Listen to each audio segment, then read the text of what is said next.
ಬರೇ ನೀವು ಹೆಬ್ಬರಳು ಹಿಡಿದು ಕೊಡ್ರಿ ನೀವು ಬರೇ ಅದಕ್ಕೆ ಮುಂಗಾಯಿ ತನಕ ಆಡಿಸ್ತೀನಿ ಮುಂದ್ ಬಿಡ. ಹೌದಾ? ಹಾ, ಅಂದ್ರ ಕಾಣುವಂತದ್ದು ಶ್ರೇಷ್ಠ, ಅಂದ್ರೆ ಮುಂದಿದ್ದದ್ದು ಕಾಣುವಂತದ್ದು ಅಥವಾ ಕಾಣಲಾರದು ಶ್ರೇಷ್ಠ.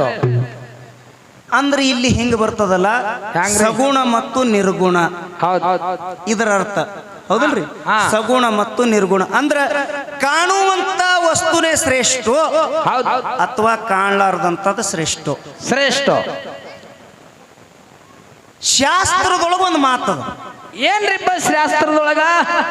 ಎಷ್ಟು ಕಣ್ಣಿಗೆ ಕಾಣ್ತದಲ್ಲ ಅಷ್ಟು ಒಂದು ದಿನ ನಾಶ್ಯ ಅದ. ಹೌದಾ?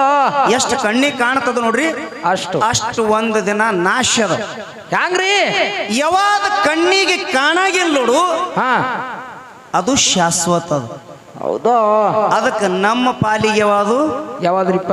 ಸದೃಶ್ಯ ಅಂದ್ರ ಕಣ್ಣಿಗೆ ಕಾಣಲಾರದೆ ನಮ್ಮ ಪಾಲಿಗದ. ಅಂದ್ರ ಇಲ್ಲಿ ಮುಂದಿನ ಪಾಳ್ಯದಿಂದ ವಿಷಯ ಬರ್ತಿರ್ತಾವ. ನಮ್ಮ ಸರ್ಜೋಡಿ ಕಲಾವಂತರು ಹೆಂಗ್ಯಾಂಗ ಮಾತಾಡ್ತಾರ ಅನ್ನುವಂಥದ್ದು ನಮ್ಮವರೆಲ್ಲ ಬಹಳ ಪ್ರೀತಿದಿಂದ ಕರೆಸ್ಯಾರ ನಮಗ.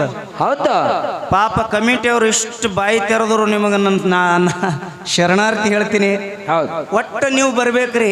ಆದ್ರ ಕಮಿಟಿ ಸಾಣದದ್ರಿ ಅಂದ್ರ ನಾನು ಹಠ ಹಿಡ್ಕೊಂಡೆ ಕೂತಿದ 4 ತಾಸು. ಪಾಪ ಮುತ್ತೆಯವ್ರ ಹೆಸರೇನ್ರಿ?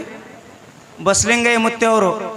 ಅವ್ರು ಸಹಿತ ಬಾಯಿ ತೆರೆದ್ರ ನನಗೆ ಪ್ರಕಾಶ ನೀವು ಬರ್ಬೇಕ್ರಿ, ನಿಮ್ಮ ವಾಣಿ ಕೇಳಂಗಾಗ್ಯದ.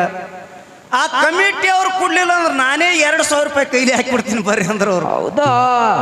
ಅಂತ ಜಂಗಮಾ ಮೂರ್ತಿಗಳ ಮಾತಿಗೆ ಬೆಲೆ ಕೊಟ್ಟು ಇವತ್ತಿನ ಕಾರ್ಯಕ್ರಮ ಬಂದು ನಿಂತಿದ್ದೀವಿ. ಆತ್ಮೀಯ ಬಂಧುಗಳೇ, ಬಹಳ ಗದ್ದಲಾತ ಏನತ್ತ? ಜರ ಗದ್ದಲ ಕಮ್ಮಿ ಮಾಡ್ರಿಪ್ಪ. ಎಲ್ಲಿಲ್ಲ ಚಾಲು ಇಲ್ರಿ ಜರ ಗದ್ದಲ. ಮಾನವ ಜನ್ಮಕ್ಕೆ ನಾವು ನೀವು ಬಂದಿದ್ದೆವು. ಈ ಮಾನವ ಜನ್ಮ ಎಂತ ಶ್ರೇಷ್ಠ ಅದ, ಎಂತದ್ರಿ? ಈ ಮಾನವ ಜನ್ಮಕ್ಕೆ ಬಂದ ಮೇಲೆ ನಾವು ಏನೇನು ಮಾಡ್ಬೇಕಾಗ್ಯದ ಅನ್ನುವಂಥದ್ದು ಈ ಗದ್ದಲದೊಳಗೊಂದು 4 ನುಡಿ ಪದ ಹಾಡಿ ಮುಂದೆ ನಮ್ಮ ಸರ್ಜೋಡಿ ಕಲಾವಂತರಿಗೆ ಚಾನ್ಸ್ ಕೊಟ್ಟು ಬಿಡುನ್ರಿ. ಚಾನ್ಸ್ ಕೊಟ್ಟು ಬಿಡು. ಹೌದೌದು.